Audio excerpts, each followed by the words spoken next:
Hi students, how are you. तो student, आज की वीडियो में हम अपना टॉपिक कंटिन्यू करने जा रहे हैं, that is of class 9th। History का टॉपिक है द फ्रेंच रेवोल्यूशन। तो हमने प्रीवियस वीडियोस में जो टॉपिक था स्टार्ट कर चुके हैं और उसमें हमने काफ़ी उसमें जो इवेंट्स थे वो हमने क्लैरिफाई कर लिए हैं। तो इस टॉपिक में हम ये स्टार्ट कर रहे हैं, इस वीडियो में हम ये स्टार्ट कर रहे हैं कि जो हमारा रेवोल्यूशन था उसका आउटब्रेक कैसे हुआ। वैसे मैं ये चीज़ आपको सबसे पहले ये बता चुकी हूँ, इट्स मीन हम फिर से उसको दोबारा से रिपीट कर रहे हैं कि एक्चुअली में वहाँ पे कंडीशन क्या थी जिसके कारण जो रेवोल्यूशन था आउटब्रेक हुआ। हमने अपने जो प्रीवियस वीडियोस थी उसमें फ्रेंच की सोसाइटी के बारे में एंड रोल ऑफ फिलोसफर्स के बारे में, ठीक है, ये सारा कुछ डिस्कस कर लिया था। और अगर आपने वो वीडियोस नहीं देखी हैं तो प्लीज़ उनको एक बार वॉच कर लेना, उसके बाद ही आपको ये टॉपिक जो है अच्छी तरीके से समझ आएगा। ठीक है, तो हम स्टार्ट कर रहे हैं, that is outbreak of the revolution. तो स्टूडेंट्स, हमने प्रीवियस वीडियो में भी डिस्कस किया था कि जो किंग जब लुई 16 था, ठीक है, ही बिकेम एन एम्परर, कब बना था वो, इन 1774 में। बट उसको प्रॉब्लम क्या आई थी कि जब वो किंग बना तो eight that time he found an empty treasure. तो ट्रेजर को भरने के लिए, खजाने को भरने के लिए उसे क्या चाहिए था, पैसा। और पैसा कहाँ से आएगा, टैक्स के लिए, ठीक है, टैक्स के फॉर्म में। तो उसने क्या किया, टैक्स बढ़ाने की सोची। तो बट जो ये प्रपोजल था उसको पूरा करने के लिए उसको एक मीटिंग बुलानी जरूरी थी, जिसको हम कहते थे उस टाइम में स्टेट जनरल की मीटिंग। आपको पता है ना कि जो फ्रेंच की सोसाइटी थी वो कितने स्टेट्स में डिवाइड थी, 3, first, second and third, clergy, nobility and the common people.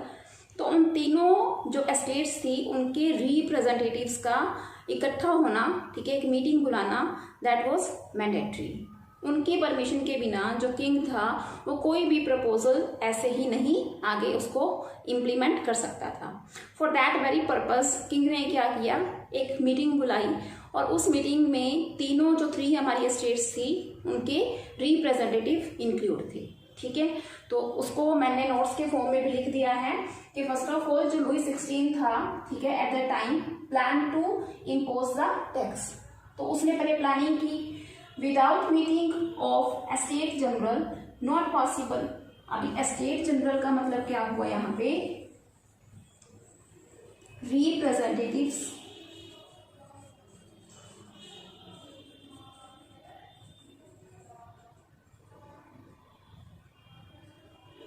Of 3 estates, तीनों एस्टेट्स के रिप्रेजेंटेटिव्स की जो मीटिंग होती थी उसको क्या कहते थे, एस्टेट जनरल। और उनकी मीटिंग के बिना इट वाज नॉट पॉसिबल। तो जो हमारी अभी ये मीटिंग हुई, तो ये मीटिंग कब हुई थी हमारी, हमने यहाँ पे लिखा है 5 मई 1789 को, ठीक है। तो इट्स मीन्स 1789 से पहले जो मीटिंग हुई थी वो कब हुई थी, 1614 में हुई थी, जो बहुत साल पहले हुई थी। उसके बाद स्टेट जनरल की कोई भी मीटिंग नहीं वहां पे की गई। तो उस टाइम जब उन्होंने मीटिंग बुलाई, देन व्हाट हैपेंड, ठीक है, उसमें स्टेट जनरल की मीटिंग में उन्होंने अपनी रिप्रेजेंटेटिव्स को आगे रिप्रेजेंट किया। तो उसके कितने मेंबर्स थे, आपको पता है कि जो फर्स्ट और सेकंड स्टेट के पर्सन्स थे, they belong to rich families, noble families, ठीक है, and royal families you can say. And in third state कौन से पर्सन्स थे, जो कॉमन पीपल थे, ठीक है। और हमने प्रीवियस वीडियो में ये भी डिस्कस किया था कि थर्ड स्टेट के कुछ पर्सन्स ऐसे थे या कोई ग्रुप ऐसा था जो कि प्रॉस्पर्स हो चुका था, जिनके पास पैसा था, जैसे ट्रेडर्स हो गए, ठीक है, लॉयर्स हो गए, मर्चेंट्स हो गए। तो उन्होंने क्या किया, रिप्रेजेंटेटिव्स को इकट्ठा किया। तो उन रिप्रेजेंटेटिव्स में जो मीटिंग बुलाई गई, फर्स्ट और सेकंड दोनों स्टेट के 300 मेंबर्स उसमें इंक्लूड हुए, ठीक है, 300 members from first state and 300 members from second state. And now third state के कितने मेंबर्स थे, 600 रिप्रेजेंटेटिव्स थे, ठीक है, ओनली थर्ड स्टेट के। इट्स मीन्स फर्स्ट और सेकंड को मिलाकर जितना हुआ उतना थर्ड स्टेट का था, ठीक है, काउंटिंग थी। तो थर्ड स्टेट की जो रिप्रेजेंटेटिव्स थे, they belong to prosperous families. जैसे हमने पढ़ा है कि कुछ जो ग्रुप था वो क्या था, ज्यादा प्रॉस्पर हो चुका था ट्रेड करके, ठीक है, उन्होंने ओवरसीज ट्रेड किया था, जिनके पास पैसा आ गया था, एजुकेटेड थे मोर ओवर। तो उनको वहां पे बुलाया गया। वैसे तो जो थर्ड एस्टेट में कॉमन पीपल थे उनकी काउंटिंग बहुत ही ज्यादा थी, ठीक है, बट फिर भी उनमें से 600 जो पर्सन्स थे वो अच्छी फैमिली से बिलोंग करते थे, उनको वहां पे बुलाया गया। और वहां पे प्रॉब्लम क्या हुई, उन्होंने जो ये वाली ठीक है एक मीटिंग रखी थी, वो वर्सेलिस प्लेस पर कोई उन्होंने अच्छा हॉल बुक किया था। उस हॉल में कुछ चेयर्स लगी हुई थी और उन चेयर्स पे कौन बैठे थे, फर्स्ट एंड सेकेंड एस्टेट के पर्सन्स बैठे थे। जो थर्ड एस्टेट के रिप्रेजेंटेटिव थे वो उनके पीछे खड़े थे। तो ये बात उनको बहुत ही ज्यादा फील हुई, उनको लगा कि वी आर डिस्क्रिमिनेटेड, कि हमारे साथ डिस्क्रिमिनेशन हो रहा है। तो फिर भी वो कुछ नहीं बोले। तो उन्होंने अपनी डिमांड्स को 40,000 लेटर्स में लिखकर किंग लुइस के सामने रख दिया। उन्होंने ये कहा कि टैक्स की बात तो हम बाद में करेंगे कि टैक्स शुड बी इंक्रीज और नॉट, बट पहले जो हमारी डिमांड्स हैं वो आप उसको रीड करो और उसको पढ़कर इम्प्लीमेंट करने की कोशिश करो। और उनका जो मेन उसमें डिमांड थी वो क्या थी, टू ड्राफ्ट द कॉन्स्टिट्यूशन, कि एक नया कॉन्स्टिट्यूशन बनाया जाना चाहिए जिसमें रूल्स क्या होने चाहिए, सभी पर्सन्स को सेम होने चाहिए। और उनकी ज्यादा डिमांड क्या थी कि each person should have 1 vote, कि हर पर्सन की एक वोट होनी चाहिए। बट बिफोर दैट वहां पे क्या होता था कि ईच एस्टेट हैड 1 वोट, कि हर एस्टेट की एक वोट होती थी। तो उन्होंने उस चीज को क्या कर दिया, क्लोज कर दिया कि हम इस चीज को नहीं मानेंगे। क्यों? क्योंकि जो थर्ड एस्टेट के लोग थे they belong to now educated families, royal families नहीं कह सकते हम, एजुकेटेड फैमिलीज, और we can say prosperous families. अभी उनको अवेयरनेस थी, कुछ फिलोसफर्स के आइडियाज के कारण उनमें अवेयरनेस आ गई थी। जैसे कि हमने पढ़ा था कि जॉन लॉक था, ठीक है, रूजो था एंड मोंटेस्क्यू था, जिन्होंने अपनी बुक्स लिखी, अपने आइडियाज को लोगों के बीच में स्प्रेड ओवर किया। नाउ दे वर अवेयर, तो उन्होंने कहा कि हमें जो आपके आइडियाज हैं we are not satisfied with those ideas, हमें क्या चाहिए, एक अलग से कॉन्स्टिट्यूशन बनाया जाना चाहिए और तब जाकर हम उस चीज को मानेंगे। बट किंग ने क्या कर दिया, उसको एक्सेप्ट नहीं किया। एक्सेप्ट ना करने के कारण वो वहां से निकल गए। तो ये चीज हमने कहाँ पे, जब 1614 में उससे प्रीवियस मीटिंग हुई, ठीक है, तो लेटेस्ट मीटिंग कब हुई थी हमारी, 5 मई 1789 में, ठीक है। तो मीटिंग का प्रपोजल रखा, किंग ने बुलाई, तो 300 रिप्रेजेंटेटिव्स, ठीक है, from first and second estate each, ठीक है, हर फर्स्ट एस्टेट के भी 300 थे एंड सेकंड के भी कितने थे, 300 मेंबर्स वर देयर एंड 600 कहाँ से थे, थर्ड एस्टेट से थे। एंड उन्होंने अपनी जो डिमांड्स थी वो कितने लेटर्स में लिखी, 40,000 लेटर्स में उन्होंने अपनी डिमांड लिखी। उनका मेन मोटिव क्या था कि वोटिंग राइट्स होना चाहिए, लेकिन उससे पहले वो कौन से प्रिंसिपल के ऊपर कर रहे थे कि जो वोटिंग होती थी it was done on the principal that each estate had 1 vote. अब इसका मतलब क्या हुआ कि फर्स्ट एस्टेट से भी कितनी वोट हो गई, 1, एंड सेकेंड एस्टेट से भी कितनी हो गई, 1, एंड थर्ड से भी कितनी हो गई, 1। इट्स मीन्स इन दोनों की क्या हो गई, मेजॉरिटी हो गई, ठीक है। जबकि यहाँ पे मेंबर क्या थे, इनके कंपैरेटिवली इन दोनों को मिलाकर इसके बराबर आते थे। 300 यहाँ पे थे एंड 300 सेकंड के थे, 300 प्लस 300 कितने हो गए इनके, 600, वो इन दोनों के थे, ठीक है। और थर्ड के कितने थे, ओनली अकेले इसके ही 600 थे। अगर उन्होंने वोटिंग का राइट चेंज कर देते तो इट्स मीन्स मेजॉरिटी किसकी बन जाती, थर्ड पीपल की, थर्ड कॉमन जो स्टेट थी उनकी। तो इसीलिए उन्होंने कहा कि हम जो ये प्रिंसिपल है इसको क्या करते हैं, डिनाई करते हैं, कि हम इस प्रिंसिपल के अकॉर्डिंग जो वोटिंग राइट्स है वो एक्सेप्ट नहीं करेंगे।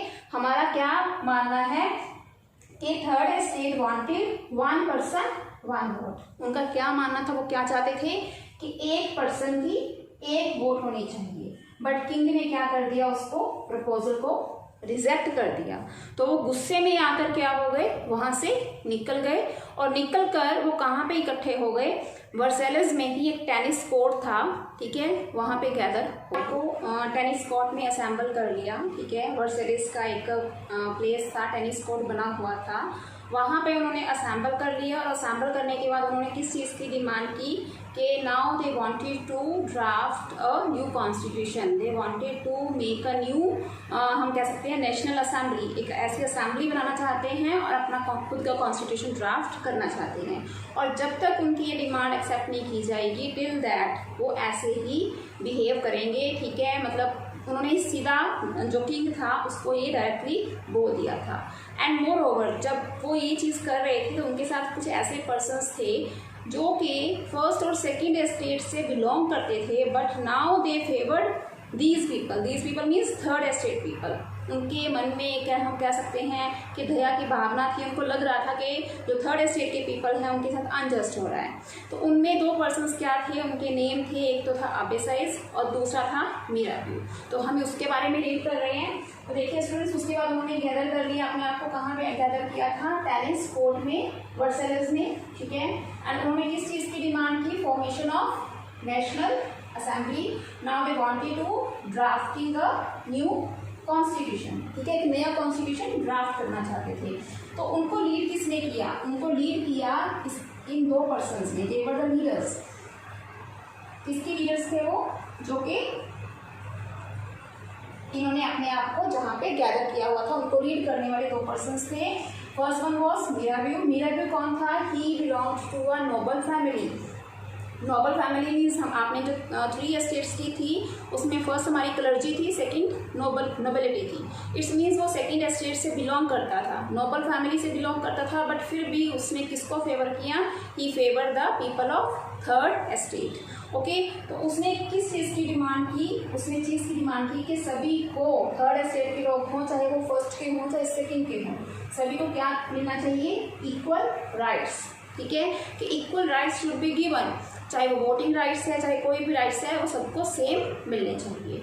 तो उसके बाद सेकंड पर्सन आ जाता है हमारा, दैट इज अबेसाइज।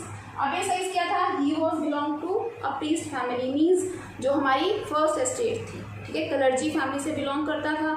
उसको भी कोई ज़रूरत नहीं थी, बट उसने भी क्या किया, एक पैम्फलेट लिखा। इस पैम्फलेट में उसने उसका नाम क्या दिया कि व्हाट इज़ थर्ड एस्टेट। उसने ये क्वेश्चन उठाया कि थर्ड एस्टेट एक्चुअली में है क्या। ओके, तो ये जो दो पर्सन्स थे, आपको जैसे कि ऑब्जेक्टिव टाइप क्वेश्चंस आते हैं उसमें पूछा जा सकता है कि जब उन्होंने जो हमारे थर्ड एस्टेट के पीपल थे, उन्होंने किंग के खिलाफ रेवोल्यूशन जो था उसका ब्रेक किया, at that time which 2 personalities were there, जिन्होंने लीड किया थर्ड एस्टेट के पीपल को, ठीक है, but these 2 personalities belong to noble and clergy, ठीक है, ये दोनों स्टेट से ही बिलोंग। उन्होंने तो अपने आप को गैदर कर लिया, ठीक है, टेनिस कोर्ट में। वो कह रहे थे कि जब तक ये कॉन्स्टिट्यूशन नहीं बनेगा, नेशनल असेंबली को रिकॉग्नाइजेशन नहीं मिलेगी, तब तक हम यहाँ से बाहर नहीं निकलेंगे। बट बाकी सोसाइटी का क्या हुआ, ठीक है, तो अभी हम टॉपिक करने जा रहे हैं कि व्हाट अबाउट द सोसाइटी की कंडीशन क्या थी। तो मैं इस टॉपिक को जो हमने फर्स्ट वीडियो में डिस्कस किया था, वो सारे का सारा टॉपिक इसमें कोरिलेट होकर हम इसको डिस्कस करने जा रहे हैं।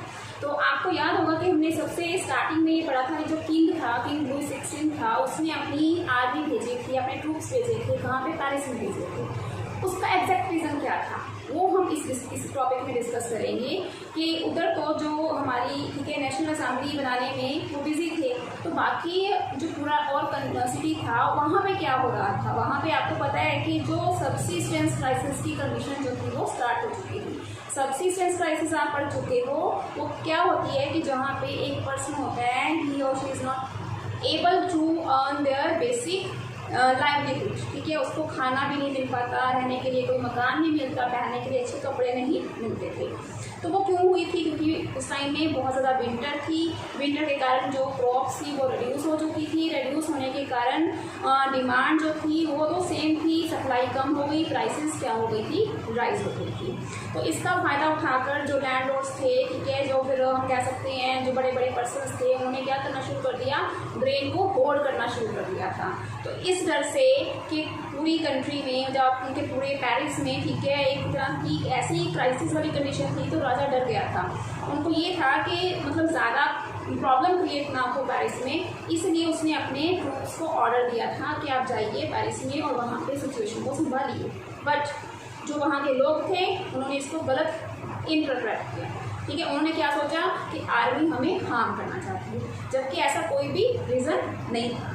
तो आई थिंक अब आपको समझ में आ गया होगा, अगर हम इसको फर्स्ट वीडियो से जो हमने लेक्चर दिया था उसके साथ कोरिलेट करके इसको आप ठीक है पढ़ोगे कि एक्चुअली रीज़न क्या था, किंग ने पेरिस में अपनी आर्मी को क्यों भेजा था। तो यहाँ पे हम उस बात को डिस्कस करने जा रहे हैं क्योंकि नेशनल असेंबली तो बिजी थी कॉन्स्टिट्यूशन को ड्राफ्ट करने में, बट बाकी जो सोसाइटी थी that was in the crisis condition. क्या हुआ, हार्श विंटर थी जिसके कारण क्या हो गया, हार्वेस्ट बहुत ज़्यादा खराब हो गई। और किंग ने क्या किया, उस सिचुएशन को संभालने के लिए अपने ट्रूप्स को पेरिस में भेजा, बट क्राउड जो थी वो बहुत ही ज़्यादा एजिटेट हो गई और उसने क्या कर दिया, जब मैंने आपको बताया था बेस्टाइल जो था वहाँ पे अटैक कर दिया। ठीक है, तो उसके बाद सिचुएशन क्या हुई, उसके बाद उन्होंने किसके ऊपर अटैक करना शुरू कर दिया, चैटिक्स। चैटिक्स जो है वो एक ठीक है वहाँ पे बोला जाता था, फ्रांस में बोला जाता था वर्ड जिसका मीनिंग होता है कि वो प्लेस, या फिर हम कह सकते हैं कि जो बड़े बड़े कैसल्स होते हैं, मैंशंस होते हैं जहाँ पे लैंडलॉर्ड्स या रिच फैमिली से पर्सन से बिलोंग करते हैं वो वहाँ पे रहते थे। तो उन्होंने क्या करना शुरू कर दिया, तो चैटिक्स ने उनके ऊपर भी अटैक करना शुरू कर दिया क्योंकि पीजेंट्स जो थे वो क्या, उनके माइंड में डर था कि दे जो मैनर्स हैं they destroyed there crops. Manners मतलब जो बड़े बड़े लैंडलॉर्ड हैं या फिर उन्होंने कुछ पर्सन्स को हायर किया हुआ है, ऐसे पर्सन्स को जो कि उनकी हार्वेस्ट को या फिर उनकी क्रॉप्स को, उनकी प्रोडक्शन को क्या कर देंगे, डिस्ट्रॉय कर देंगे। बट ये ध्यान में रखना कि ये सारा कुछ क्या था, उनका इमेजिनरी एक रिएक्शन था, एक्चुअली में ऐसा कुछ भी नहीं हुआ था। तो उसके बाद क्या हुआ, उन्होंने क्या किया, रूटेड द होर्डेड रेन्स। जब उन्होंने उनके घरों के ऊपर अटैक करना शुरू कर दिया तो वहाँ पे उन्हें जितना भी ग्रेन होल्ड करके रखा हुआ था, इकट्ठा करके रखा हुआ था, उनको लूटना शुरू कर दिया। इन होल कंट्री, पूरे कंट्री में कौन सी कंडीशन थी, कंडीशन वॉज वेरी बैड। इतनी ज़्यादा कंडीशन बैड हो चुकी थी कि सभी पर्सन्स क्या करना चाहते थे अभी, ठीक है, वायलेशन की कंडीशन में आ गया था सारा। जो उस टाइम का टाइम था वो इतनी ज़्यादा बैड कंडीशन में था कि हर पर्सन क्या करना चाहता था, अभी मूवमेंट करना चाहता था कि वो चाहता था कि किंग लुइस जो है वो वहाँ से हट जाए। तो जब किंग लुइस ने देखा कि कंडीशन जो है इट बिकेम वेरी बैड, उसने क्या किया, जो पर्सन्स वहाँ पे गैदर हुए थे क्या टेनिस कोर्ट में नेशनल असेंबली को बनाने के लिए, तो उसने क्या किया, एट द एंड उसने उसको रिकॉग्नाइजेशन दे दी। ठीक है, और ये भी कहा कि वो अपना कॉन्स्टिट्यूशन जो है वो ड्राफ्ट कर सकती है। तो उसके बाद क्या हुआ, ठीक है, किंग ने, लुइस ने नेशनल असेंबली को रिकॉग्नाइजेशन दी एंड एक्सेप्टेड कॉन्स्टिट्यूशन। तो इस मीन्स कॉन्स्टिट्यूशन बनाने के पीछे उनका मेन मोटिव क्या था कि to limit the power of king, कि किंग की पावर को लिमिट करना, मीन्स लिमिटेड करना, क्योंकि हर तरह की जो पावर थी उस टाइम में किसके हाथ में थी, वो किंग के हाथ में थी। तो किंग लुइस ने क्या कर दिया, अपनी पावर्स को कम कर दिया। ठीक है, और जितने भी राइट्स दिए गए थे क्लर्जी पीपल को, नोबल पीपल को, वो सारे के सारे ले लिए गए उनसे। और जितने भी टैक्सेस जैसे हमने पढ़ा था कि टैक्सेस क्या था, 1/10 ऑफ द प्रोडक्शन, जो किसको दिया जाता था, चर्च वाले पर्सन्स को दिया जाता था, वो भी टैक्स को उन्होंने क्या कर दिया, एबॉलिश कर दिया। It's means at the end जो कंडीशन थी वो किसके फेवर में आ गई थी, जो लोग इकट्ठे हुए थे और उन्होंने जिसने कॉन्स्टिट्यूशन की डिमांड की थी। तो लुई 16 की पावर जो थी वो किसके हाथों में आ गई थी, एक नेशनल असेंबली के हाथों में आ गई थी। और उसके बाद क्या किया उन्होंने, नेशनल असेंबली ने अपना एक अलग तरीके से जो पावर्स थी, जैसे कि हम आज के टाइम में देखते हैं 3 ऑर्गन्स में डिवाइड की जाती हैं। ठीक है, तो वो 3 ऑर्गन्स में उसने पावर्स को डिवाइड उन पावर को उन्होंने कैसे डिवाइड किया, ठीक है, वो हम करेंगे नेक्स्ट वीडियो में। हमारा नेक्स्ट टॉपिक यही होगा कि उन्होंने पावर्स को कैसे सेपरेट किया और उनका यूज़ कैसे किया जाता था, उनको कैसे इम्प्लीमेंट किया जाता था। तो till that students take care, okay, stay home and stay safe. Thank you and bye bye.